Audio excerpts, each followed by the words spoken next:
আলহামদুলিল্লাহ আমাদের কাছে প্রথম ড্রাগন ফলটি হারভেস্ট করে ফেললাম। একেবারে ১ মাসের মধ্যেই কিন্তু টকটকে লাল হয়ে গেছে। ভেতরটা কেটে আপনাদেরকে দেখাবো, তার আগে আপনাদেরকে একটা জিনিস দেখাই। এই যে টানা বৃষ্টি হচ্ছে, বৃষ্টির মাঝে কিন্তু আবার নতুন করে ফুলের কুঁড়ি আসতে শুরু করে দিয়েছে। এই যে আগের ফল রয়েছে কয়েকটা, তারপর কুঁড়িগুলোও সুন্দর বড় হয়ে যাচ্ছে বৃষ্টিতে। তো ড্রাগন ফলের টেস্ট কেমন হলো বলি। বাজারের হাইব্রিড ড্রাগনের তুলনায় একটু বেশি মিষ্টি লেগেছে আমার কাছে।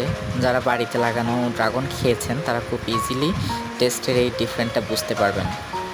তো ভেতরটা কেমন হয়েছে আপনাদের কেটে দেখাবো। একদম টকটকে লাল হয়ে গিয়েছে ভিতরটাও কিন্তু। আমার প্রথমবার ড্রাগনটা সেট হয়েছে, আগে সেট হতো না। তার জন্য আমি এবার করেছিলাম হ্যান্ড পলিনেশন, মানে হাত পরাগায়ন করেছিলাম। আপনাদের কারো যদি দরকার হয় হাত পরাগায়ন কীভাবে করতে হয়, তাহলে আমি ভিডিওটা ডিসক্রিপশন বক্সে দিয়ে দেবো, আপনারা দেখে আসতে